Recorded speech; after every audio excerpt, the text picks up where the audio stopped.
Muito bem. O tema dessa semana é plugados.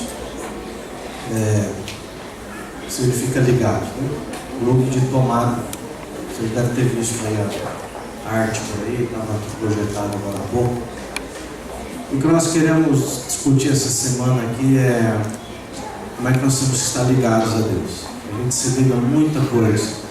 Coisas boas, às vezes, não são necessariamente coisas ruins. Tem coisa ruim também que a gente está ligado. Mas às vezes as próprias coisas boas vão absorvendo a nossa tomada aí.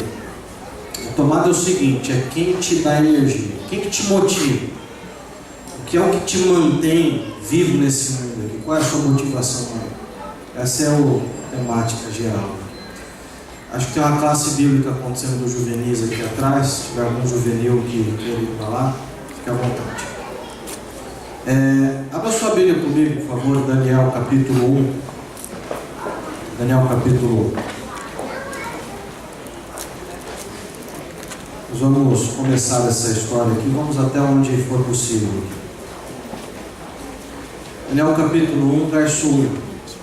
Esse aqui é o tema que nós queremos seguir aqui.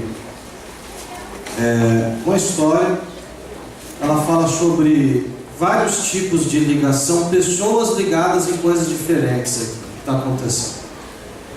A gente conhece bem essa história de Daniel, capítulo 1. É o episódio que ele não come da comida da Babilônia. É o episódio que eles saem como escravos lá da terra de onde eles estão, são levados para um país diferente. Há muita gente aqui que conhece um pouco mais de perto a minha família. Vocês sabem que eu tenho um pai que é pastor Oliveiros, e está em Campinas hoje. Em 93 nós fomos ser missionários na Albânia. Ficamos lá 4 anos e meio. Não havia escola. A Albânia é um país, não que não tinha escola, havia uma escola, mas elas funcionavam em um outro esquema, um sistema um pouco atrasado. A Albânia é um país que foi comunista ateu durante 40 anos. É um país que se fechou durante esse tempo todo e os recursos todos como que drenaram do país nessa época. Chegamos lá, país que as construções estavam caindo aos pedaços, as pessoas é como se elas vivessem há 50 anos atrás, isso era de fato o que acontecia.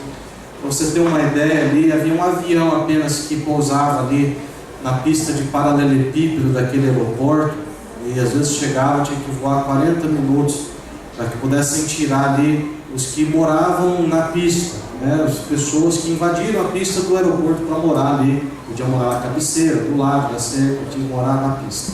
Era um protesto, claro. Daí você tirava as pessoas, aí às vezes o avião ia pousar, cruzava uma cabra correndo, ele tinha que arremeter, voltava. Finalmente pousava na pista de paralelepípedo. Acho que o piloto não via a hora de 2 horas para ele poder voltar de novo, pegar o seu avião de volta para o seu. Quando nós chegamos ali, o sistema educacional estava falido. Então meu irmão e eu fomos enviados para a Inglaterra. Fomos mantidos por um irmão, empresário adventista do Sétimo Dia do Brasil, que nos apoiou nessa época. Eu estou comentando isso daí. Alguns já conhecem essa história, já acompanharam, inclusive. Nós nos despedimos dessa igreja aqui também, na época em que nós fomos para lá. Me lembro de vários detalhes desse dia. Mas, quando a gente abre a Bíblia para ler algumas histórias, nem sempre a gente se dá conta do contexto que está acontecendo aqui. É um contexto onde pessoas saíram do seu país. Então, me lembro do dia que eu saí do meu país. Se você já saiu do seu país por algum motivo, talvez você consiga se identificar com essa história. Talvez você não saiu do seu país, mas você saiu da sua casa. É a mesma coisa. Você saiu da sua cidade em busca de alguma outra coisa, de uma oportunidade, ou por uma celebração, ou porque se casou. Eu não sei a sua história. A história do povo de Deus nessa época aqui era muito simples. Eles haviam abandonado a Deus. E Deus já tinha dito em muitos outros lugares da Bíblia, antes desse episódio, que para cada vez que o povo abandonava Deus, alguma coisa ia acontecendo. Então Deus, por exemplo, na primeira instância, é como se fosse um juízo isso daqui. Deus ia deixando de cuidar da colheita deles. Então assim, gafanhotos iam comer toda a colheita deles. Isso começou a acontecer. Quanto mais distante de Deus, quanto mais desplugados de Deus o povo se tornava, aí a colheita já não era mais comida por gafanhotos, aí agora ela era saqueada pelo povo inimigo. Agora deixava de ser simplesmente uma peste natural para ser uma perseguição intencional, ativa, programada, planejada. E disso daí algumas outras coisas iam acontecendo. E no final da lista, que a gente encontra em Levíticos, uma dessas listas aqui, a última coisa era o cativeiro. Quando chegasse assim a gota d'água no balde de infidelidade do povo de Deus, a Bíblia diz que Deus simplesmente ia permitir que o povo seguisse o seu rumo e fosse virar escravo novamente. Já tinham sido libertos do Egito, mas Deus lembrou: se quiser voltar para o cativeiro, é só não viver com Deus, e você vai colhendo o fruto da sua própria escolha. E é exatamente isso que está acontecendo aqui. Então o livro de Daniel, capítulo 1, começa dizendo assim: era o 3º ano do reinado de Joaquim, ele era rei de Judá. Então você tem de um lado aqui o povo de Deus. Vamos mentalizar aqui desse lado do público. Então vamos suportar aqui o povo de Deus. Judá era conhecido também como Jerusalém, que era região geográfica, enfim. A gente sabe que essa aqui era a cidade de Deus, comandada por Deus, que Deus abençoava. Tinha o rei, que era Joaquim, e agora a Bíblia diz, do outro lado, tinha uma outra nação, que a Bíblia chama de Babilônia, e o rei dessa nação, como é que é? Está escrito aí, você sabe bem? Nabucodonosor. E agora a Bíblia diz que tinha então o povo de Deus de um lado, o povo do inimigo do outro. Agora a Bíblia diz que o rei Nabucodonosor, ele sai daqui e vai fazer guerra contra o povo de Deus. O povo de Deus até aqui, mesmo na sua infidelidade, tinha vencido tudo. Então Nabucodonosor, ele sai apreensivo da Babilônia. E quando ele chega lá, a Bíblia diz que ele cercou todo o povo e eles fizeram guerra. E agora a minha pergunta: qual dos dois lados é mais forte, Deus ou o inimigo? É Deus, naturalmente. Quem tem mais poder, é o povo de Deus ou o povo do inimigo de Deus? Quem você acha que ganha essa guerra? O povo de Deus ou o povo do inimigo? O povo do inimigo. A Bíblia diz que não só o povo do inimigo ganhou, como agora no verso 2, o Senhor lhes entregou nas mãos do inimigo. Isso daqui porque o rei Joaquim foi um dos mais infiéis reis de toda a história. Ele pegou o dinheiro que era do templo e construiu um palácio para ele, para engrandecer o nome dele. Mandou queimar todos os escritos de Jeremias, que falava acerca do julgamento. E a Bíblia diz que não apenas o povo de Deus perdeu, como Deus os entregou. Falou assim: o povo me abandonou, então você pode levar. No dia 12 de setembro de 2001, um dia depois dos atentados terroristas do World Trade Center, que talvez acho que a maioria das gerações aqui viveu para assistir isso daí. Um dia depois dos atentados terroristas, foi um grupo de repórteres bater na casa do pregador Billy Graham. Billy Graham foi um dos evangelistas, ainda é, mas ele foi muito ativo no século passado, talvez o mais renomado pregador do século passado, Billy Graham. E foram bater na porta dele ali, ele já velhinho, e ele saiu ali cedinho, aquele frio onde ele morava, e perguntaram assim: escuta, senhor Billy Graham, o senhor pregou a vida toda sobre o amor de Deus, e que Deus cuida, que Ele protege, que isso, aquele outro. Então, tem uma pergunta para o senhor: onde é que estava Deus ontem que 3.000 pessoas inocentes morreram?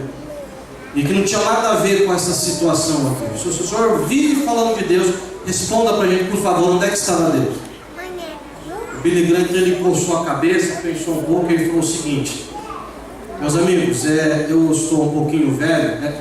Essa resposta quem vai dar para vocês é a minha filha, que mora aqui do lado, bate na casa dela, e ele fechou a porta da casa da pessoa, o povo ficou lá. E foi na casa da filha de Billy Graham. E bateram lá, sai ela ali, e os repórteres: onde é que estava Deus ontem? 3.000 pessoas inocentes. Como é que Deus deixa acontecer um negócio desse? Se Deus é um Deus de amor, vocês estão falando aí, que Ele cuida, mantém, cura, faz um monte de coisa. Você me responde agora, onde é que estava Deus? Ela falou assim: vocês querem saber? Eu falei assim: queremos, claro, é para isso que nós estamos aqui. Ela disse o seguinte: Deus está onde nós o colocamos. Vocês têm alguma outra pergunta? Eles falaram: não. Um bom dia para vocês. Depois ela foi entrevistada pela Oprah Winfrey, programa talvez de maior audiência do mundo, o maior salário televisivo do mundo, ficou sabendo disso aqui, chamou ela para uma entrevista. E disse assim: por que você falou isso daí para esses repórteres? Ela falou: porque é verdade, né? Deus está onde nós colocamos. Mas explique isso daí. Ela falou assim: os Estados Unidos está tirando Deus da primeira emenda constitucional, que diz assim: somos uma nação sob o poder de Deus. Eles estão tirando a palavra Deus. Em nome de um Estado laico se constrói um Estado anticristão. Em muitos estados é proibido já status que façam qualquer referência à Bíblia. Então, assim, status de Bíblia foram tirados, os 10 mandamentos. Nas escolas públicas já não pode mais se ter aula de religião. Portanto, é bem claro, Deus está onde nós o colocamos. Ela falou isso. E a gente lê essa história aqui. Onde estava Deus? Eu não sei se você já se perguntou isso alguma vez. No dia que você ficou sabendo de uma notícia muito ruim, você fala assim: cadê Deus? Onde está Deus? Que permite, que deixa o casamento se torne isso aqui, que fulano se fosse, que isso daqui acontecesse comigo. Bom, Deus está onde nós o colocamos. E mesmo que a gente coloque Deus na nossa vida, a gente sabe que coisas ruins e tristes ainda vão acontecer até a gente chegar no Senhor. Mas essa história aqui é bem clara. O povo estava desplugado. Eles puxaram da fonte da vida e falaram assim: nós temos uma alternativa muito melhor. Esse negócio de religião prende a gente. Isso daí trava a gente. A gente quer fazer qualquer coisa, não pode. Isso aqui não pode, aquele outro não pode. Não pode comer isso, não pode olhar para aquilo, não pode cheirar isso, não pode fazer aquele outro, não pode vestir desse jeito, não pode escutar, não pode fazer, não pode falar, não pode pensar. O que pode fazer? O povo cansou. Vamos desplugar. Tem coisa mais interessante.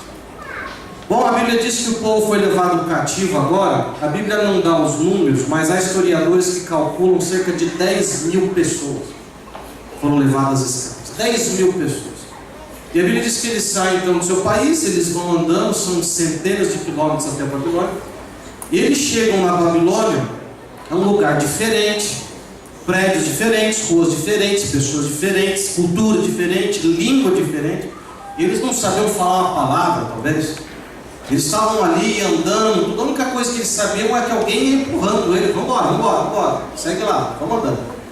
Eu lembro quando a gente chegou na Inglaterra pela primeira vez, meu irmão e eu, na escola, primeiro dia de escola, a gente não falava uma palavra em inglês.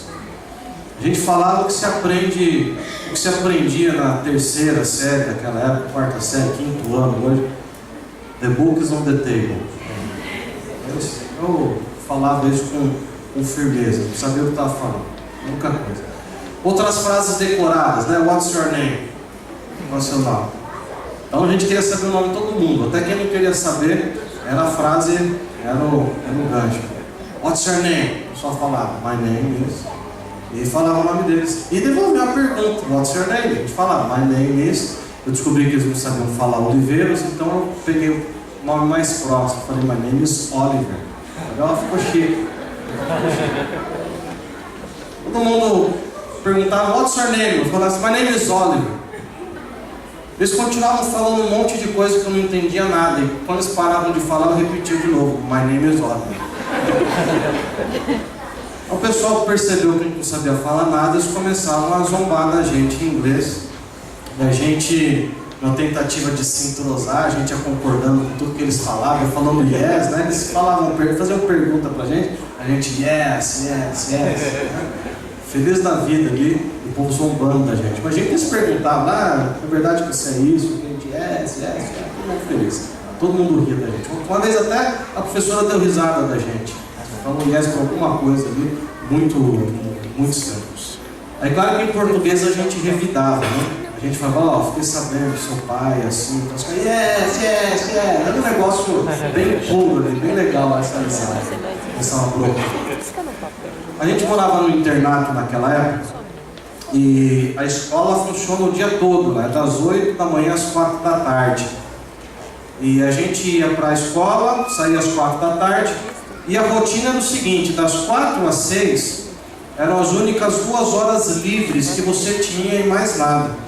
Depois das 6 vinha o jantar, culto, daí 2 horas de estudo obrigatório. E às 9h30, quando acabava a sessão de estudo obrigatório, você já ia para o quarto dormir. Então era bem razoável que a gente aproveitasse o momento das 4 às 6, o momento livre, até o último minuto.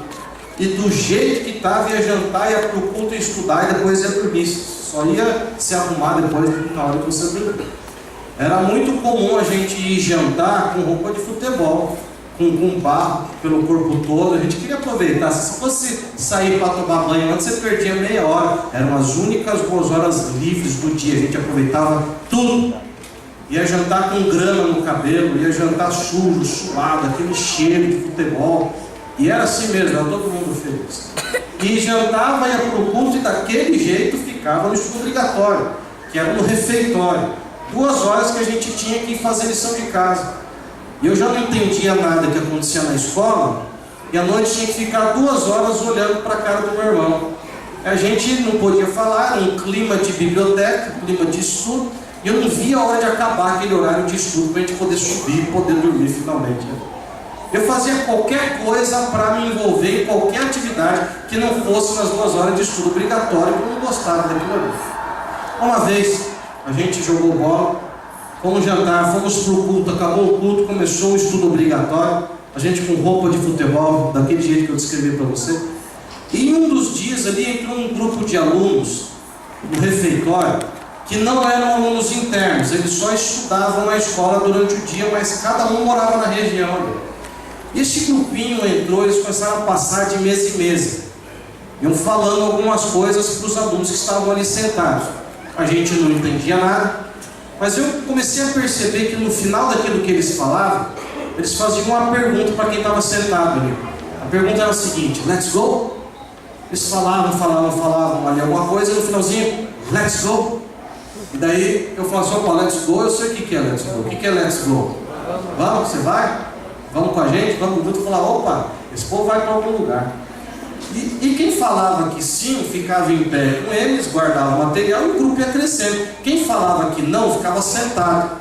Falei assim: bom, eu já sei o que eu vou falar na hora que eles chegarem aqui. E foram passando de mesa em mesa, cochichando, lá, let's go.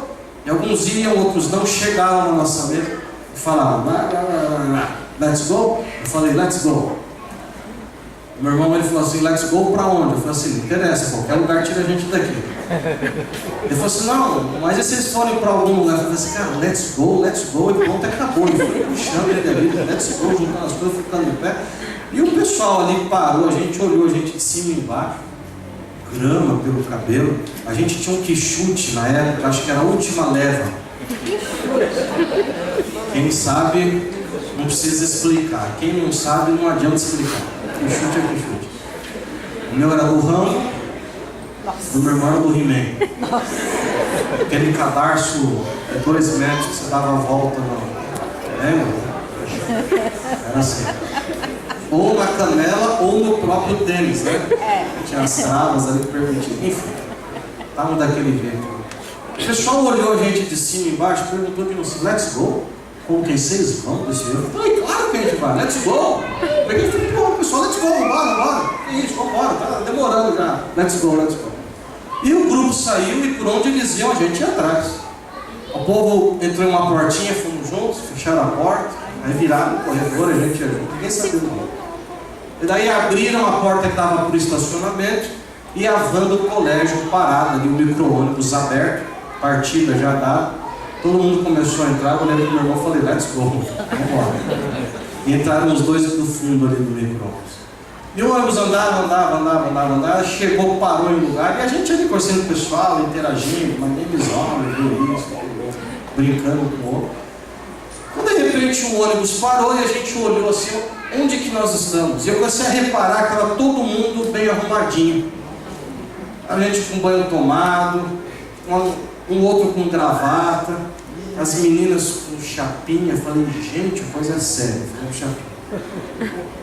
E a gente olhando, quando de repente o ônibus parou finalmente, nós olhamos, parou na frente da igreja. E o pior de tudo era a nossa igreja. O pessoal conhecia a gente, o pessoal sabia quem a gente era. Os filhos dos missionários aqui. Eles gostavam da gente, acho que tinham pena, cuidavam bem da gente. Todo sábado a gente almoçava na casa de alguém, recebia convite. Os passeios que a igreja promovia, alguém sempre acabava pagando pra gente. E agora a gente ia chegar lá com roupa de futebol, camisa de times do Brasil, um com quichute do Rambo, o outro do He-Man, grama no cabelo, e a porta abriu, o povo começou a sair do ônibus e ficamos nós dois para trás. No final o motorista olhou no fundo e falou assim: "Hey, let's go." Eu falei: "Me? No, let's go." Não, vou não. Eu não saio por nada daqui. Acho que eu vou entrar na igreja desse jeito. Tá maluco que eu vou entrar na igreja desse jeito. Ele deu uma risadinha e ele insistiu: falou, let's go. Como que vai? Agora eu quero ver. Ficar saindo, né, porque não sabe onde que vai. E saímos ali, enrolando um pouco ali na entrada. Era semana de oração, era um culto da noite ali, uma segunda-feira à noite. Esperamos até que as luzes se apagassem e começasse o culto. Quando a gente entrou, não sei se ia ter alguma peça, o que ia ter, que todas as luzes se acenderam, todo mundo olhou para trás. Nós ficamos parados ali, né, e nos jogavam tudo. E a gente comentou, falou assim: ainda bem que a igreja recebe todo mundo. É drogado, moradores. Estamos aqui hoje do jeito que a gente ou ficava olhando. Fazer gente que é terrível, a gente não. Você não conhece. Você não pertence. Você não é dali, as pessoas não sabem quem você é, e por mais que você acabe se conhecendo, você não pertence a esse lugar. Não é a sua casa, não é você, não é a sua cultura, não é a sua língua, não é a sua cosmovisão, não é a sua igreja, não é o seu estilo. Eu falo assim, rapaz, 10.000 pessoas são levadas de Judá até a Babilônia. Você imagina o que esse povo passou? E o pior, eles foram para ser escravos. Não entendiam nada. A percepção deles era moldada de uma visão que eles tinham antes. Portanto, nem sempre condizia à realidade. E a Bíblia diz que essa turma é chegando e andando, e talvez a gente comece a imaginar alguém empurrando, falando, let's go, let's go, let's go, vamos embora. O povo não sabia muito bem, de repente chegaram no palácio. E a Bíblia diz antes aqui, eu quero voltar no verso 3, que o rei nomeou um camarada chamado Aspenaz, e ele falou o seguinte: eu só quero escravos que cumpram com uma lista de requisitos que eu vou dar aqui para você. Então, antes que eles até saíssem de Judá, o rei mandou uma lista. E ele falou assim: eu quero escravos, mas não em quantidade, eu quero qualidade de escravos.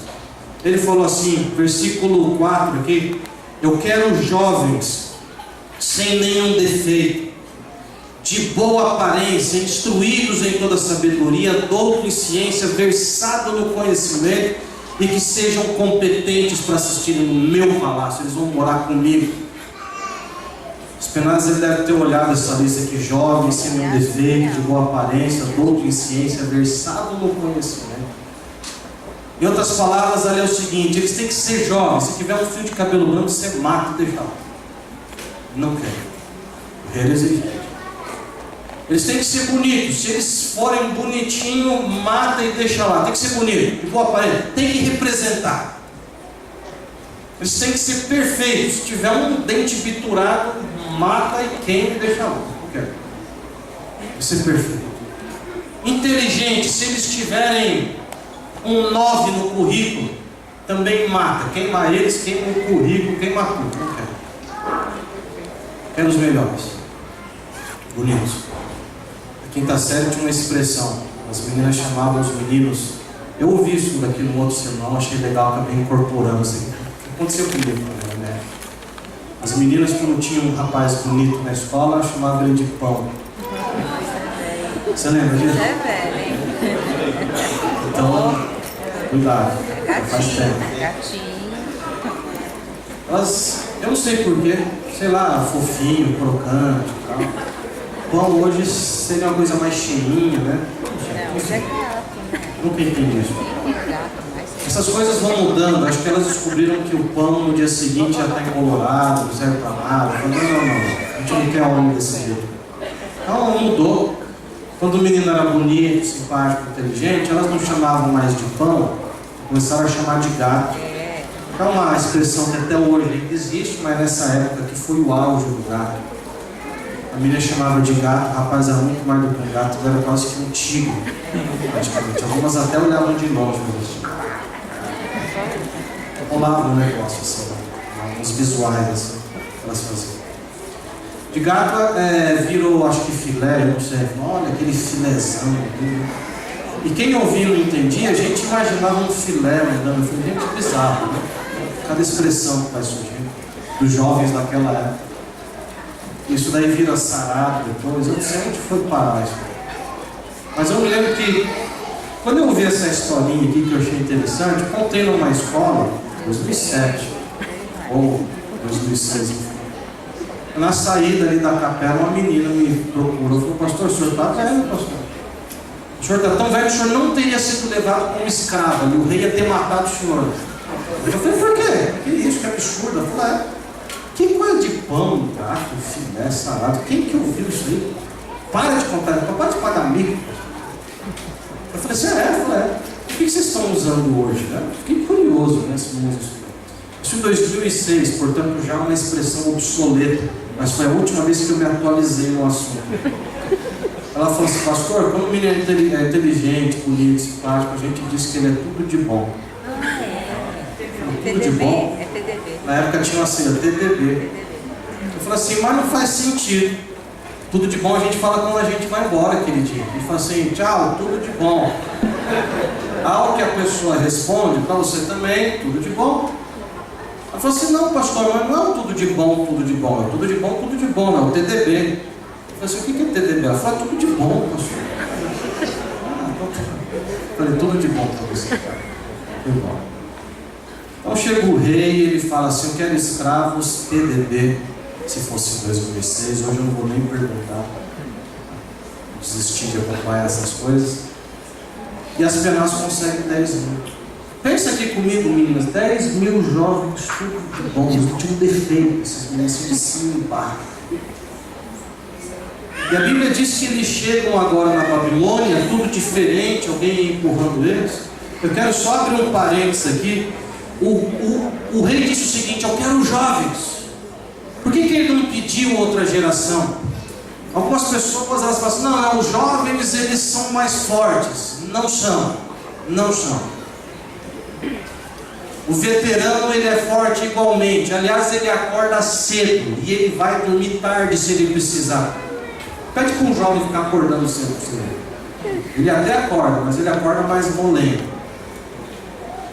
Quem é adulto cuida de filho, trabalha, ele cuida do carro, ele cuida da casa e ele mantém ainda um programa. Quer dizer, se quer falar em força, o mais velho também é forte. Não é por isso que o jovem tem vantagem. Não foi por isso que Nabucodonosor falou que ele queria jovem.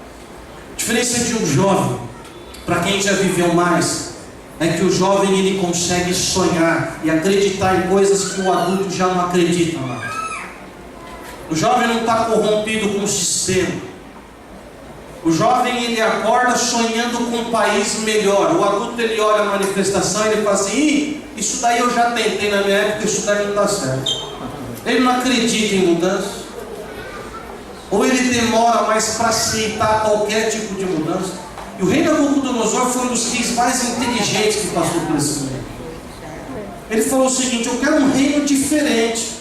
Quero um reino bonito, então preciso de escravos bonitos. Quero um reino inteligente, então até os meus escravos têm que ser inteligentes. E para qualquer chefe é muito mais fácil você trabalhar com gente que não é inteligente. O camarada que pede o melhor é que ele tem muito cacife. Ele tem muita autossegurança. Ele diz assim, pode mandar os melhores, que eu trabalho com os melhores. Você já vê por aí que não tinha como ser um negócio de opressão. Você não consegue oprimir gente inteligente por muito tempo. A maioria dos reis, eles preferiam escravos que não estudavam, porque eles não vão se rebelar, não vão se organizar. Camarada que pede os melhores é porque ele tem uma proposta de governo muito diferente das convencionais. E o rei Nabucodonosor, eu volto a repetir, foi um dos reis mais inteligentes que já passou por esse mundo. A Bíblia diz que eles chegaram lá e foram para o palácio. E o rei começa a falar e alguém vai traduzindo. E ele ia falar assim, olá, eu sou o rei, vocês estão na Babilônia agora, sejam muito bem-vindos, vocês são nossos escravos a partir de agora. Eles iam olhando e falaram, bom, tudo bem, somos escravos. E o rei agora começa a passar um manual de treinamento do escravo da Babilônia. Ele ia falando assim, vocês como escravos, agora vocês vão para o lugar onde vocês vão morar e vocês vão dormir.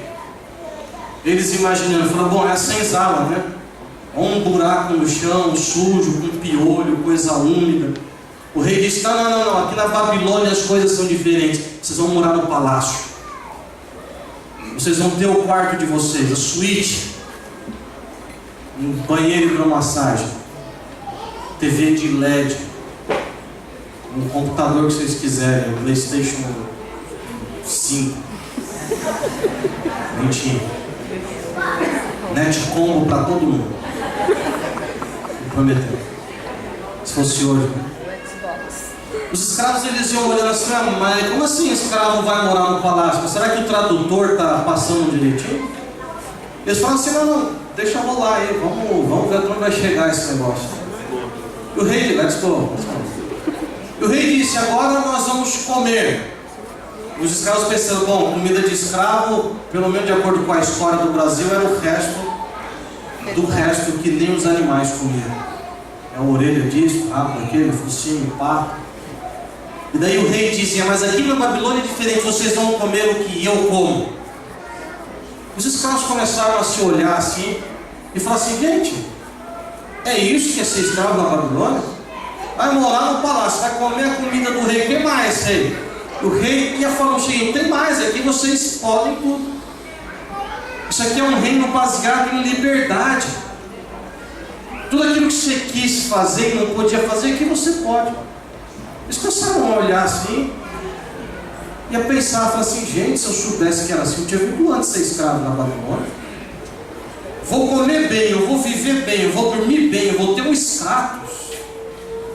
As minhas ideias aqui parecem que são valorizadas. O pessoal está me ouvindo, tem ouvidoria na Babilônia. Que isso? E chegou na hora de comer. A Bíblia diz que tinha 3 coisas ali, pelo menos, que um judeu jamais nem chega perto: carne de porco, vinho, bebida oferecida aos ricos. Os escravos ficaram tão encantados com a Babilônia que eles viram aquela mesa gigantesca e eles falaram assim, let's go, vamos para cima. Como dizem alguns jovens, vamos cair matando. E caíram matando. A Bíblia diz que 4, nesse instante a Bíblia diz 4 olharam aquilo ali e falaram assim, opa, tem alguma coisa errada aqui. Tudo bem que é liberdade, até que está tudo certo, dormir no quarto digno, está tudo certo, que se coma bem, está tudo certo, só que eu encontro o meu limite no assim diz o Senhor. Eles eram jovens. Se a gente entender que tinha 10 mil pessoas, você faz as contas aqui, em 1996 caíram matando em cima da cruz. 4 falaram assim, não, Deus falou, está falando. E a Bíblia diz assim que eles decidiram não se contaminar com a comida do rei. E o chefe de cozinha percebeu que eles não estavam comendo e foi lá falar com eles, escuta, por que vocês não comem? Eles falaram, porque Deus disse que não é para comer. E ele dá 3 argumentos aqui agora. O primeiro argumento, essa aqui é a comida do rei, portanto é boa. Eles falam, não interessa ser boa, Deus disse, não vou comer. Segundo argumento, estão todos comendo. Olha que forte, isso aqui para um jovem. Os seus colegas estão comendo, ele diz, mas Deus falou, não vou comer. Terceiro argumento, come senão o rei vai ficar bravo comigo. Eu estou correndo risco de morte aqui nessa história, me ajuda aí, amigão. A resposta deles aqui foi a seguinte, dá a entender o seguinte, não interessa se eu estou longe de casa, eu posso estar longe de casa, longe da igreja, longe da escola, longe da minha cidade, mas eu não estou longe de Deus. Longe não significa desplugado, eu estou plugado em Deus. A situação está bem, eu estou plugado em Deus, mas ela está ruim, eu também estou plugado em Deus. Eu não vou variar minha fé conforme a circunstância, ou conforme alguém que acha que eu devo ser o que eu não posso ser, ou agir naquilo que eu sei que é errado. Eu sou o que eu sou em qualquer lugar. Eu estou no palácio, eu sou filho de Deus. E se eu for preso, eu sou filho de Deus também. E ele disse assim, experimente os seus servos, dá verdura, legumes e água para a gente, 10 dias. Se a gente não tiver melhor, a gente come essa sua comida.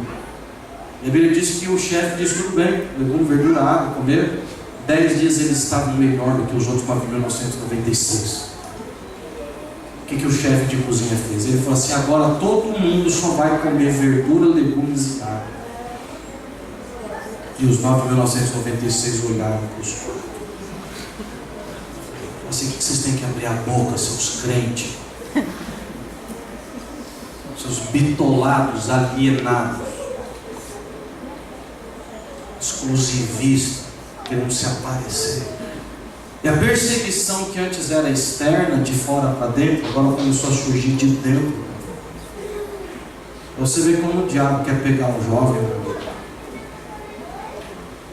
Ele te persegue de fora para dentro, de dentro para fora, da sua família, da igreja, dos amigos, da escola, a sociedade, o composto, para pegar você.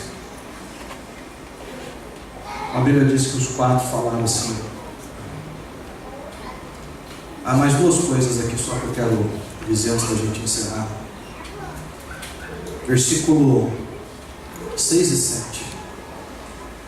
Dentre eles se achavam dos filhos de Judá 4 pessoas: Daniel, Ananias, Misael e Azarias. Verso 7. O chefe dos eunucos lhes pôs outros nomes, a saber, Daniel passou a se chamar Beltesazar, Ananias passou a se chamar Sadraque, Misael passou a se chamar Mesaque, e Azarias passou a se chamar Abed-nego ou Abed-nebu. E se você pensar que na Bíblia o nome não é só um nome, o nome é caráter, a gente vê que por detrás de cada nome existe uma filosofia. Os filhos recebiam o nome depois de nascido. Na nossa cultura a gente se concentra no fonema, na fonética do nome. Se soa bonito, não interessa o que significa, você vai pôr no seu filho. Mas na Bíblia não, se pensava no significado, independente da fonética. Daniel significa Deus é meu juiz, e passou a se chamar Beltesazar agora, que significa que o Deus Bel proteja a minha vida. Era um Deus do panteão babilônico, um Deus que não existia. Ananias significa Jeová demonstra graça, passou a se chamar Sadraque, que significa pertenço à ordem do Deus Aqui, que é o Deus da lua, um outro Deus do panteão babilônico, não existia. Misael é uma pergunta, assim, quem é aquilo que Deus é? Passou a se chamar Mesaque, que significa quem é aquilo que o Deus Aqui é. Você está vendo a afronta aqui? Dá para perceber? Azarias, aquele a quem Jeová ajuda, passou a se chamar Abed-nebu, que significa sou servo do Deus Nebu. A Babilônia ela começa se envolvendo com um pretexto de liberdade. Você pode comer, você pode fazer, você pode olhar, você faz isso. E no pretexto de liberdade, ela vai alienando as pessoas até que o seu nome, o seu caráter mude. E você não se dá conta disso, porque você foi tomado, você foi absolvido, você foi incorporado ao sistema da Babilônia. E não se deu conta disso. Muita gente mudou o nome e não percebeu que mudou o nome. Mudou Deus, não é mais Jeová, agora é Abu. E está todo mundo feliz com isso, sob o pretexto de liberdade. Milhares de anos depois, a Babilônia continua trabalhando do mesmo jeito. O inimigo só muda a roupagem. A mensagem do mundo pós-moderno é o seguinte: você pode tudo o que você quiser. Se você se sentir bem, faça. Tenha mais uma mulher, faça. Tenha mais uma aventura, você precisa disso. Te parece bem aos olhos, você vai viver só uma vez. Aproveite a vida. Vai curtir, a juventude passa rápido. Dependendo da forma que você curte, ela passa rápido mesmo. O grande objetivo do inimigo até hoje é hipnotizar seres humanos, porque o hipnotizado não se dá conta da sua situação. A cabeça desse rei aqui era o seguinte: eu quero acabar com o povo de Deus, mas eu vou trabalhar na mente deles, eu vou usar o próprio povo de Deus para acabar com o povo de Deus. Eu vou infiltrar coisa na cabeça dos jovens, porque o jovem ainda não foi fechado e tomado por um sistema. Quando eu abrir a mente e criar as minhas fissuras, não vai ter religião que vai caber na mente de Deus. Esse camarada era extraordinário. Ele era diabólico. O inimigo trabalha assim até hoje. Ele não força, o rei não fala, só você tem que comer, faz isso, vai lá, olha aquilo, clique aqui, estou mandando. O diabo só patrocina o pecado. Ele coloca na sua frente, te convida, abrindo portas, sugerindo.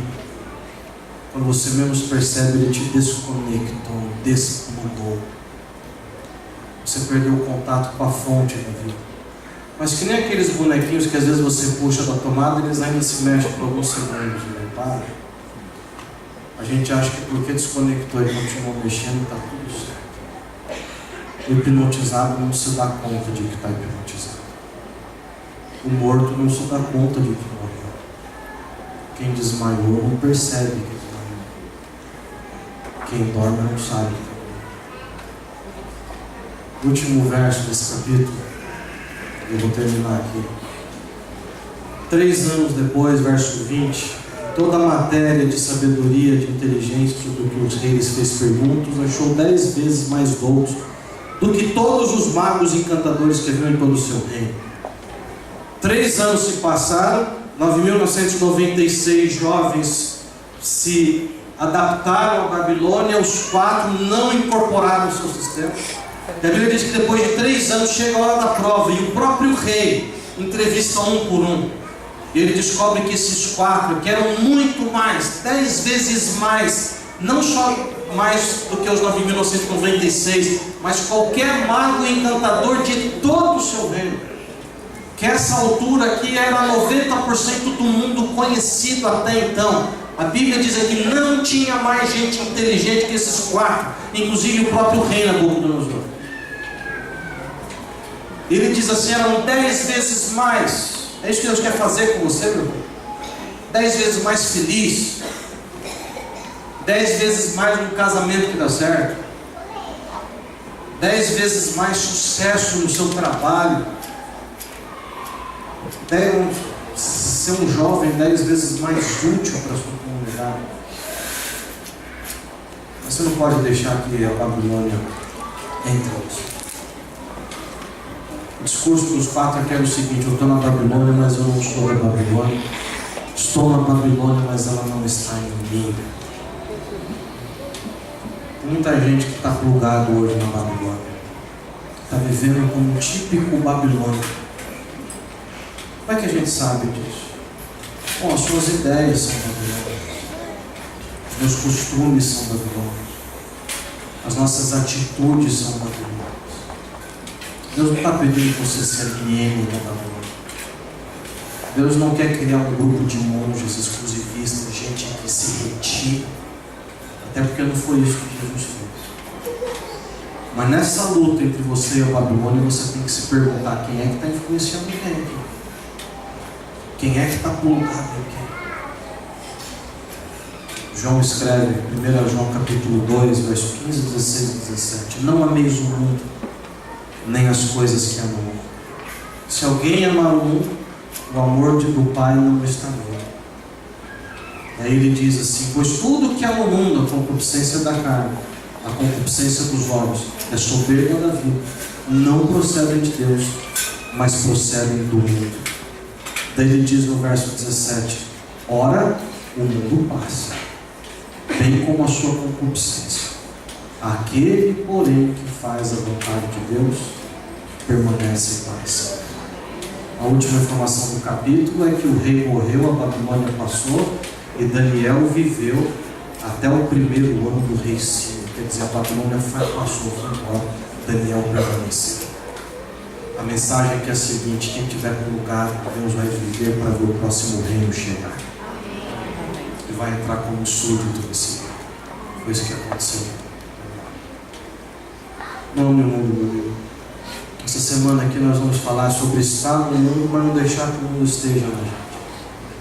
Algumas pessoas acham que fazer o serviço de Deus é você viver desconectado de tudo, se vestir de uma forma bizarra, ser recluso, ser arrogante, avarento. Não é isso que é o Evangelho. Nós vamos discutir como é que você pode viver dentro da Babilônia, para não permitir que ela viva dentro de você. Mas eu já vou resumir a lição da semana. Somente ligado em Jesus. Tem que estar ligado nele. Deus abençoe você. Amém.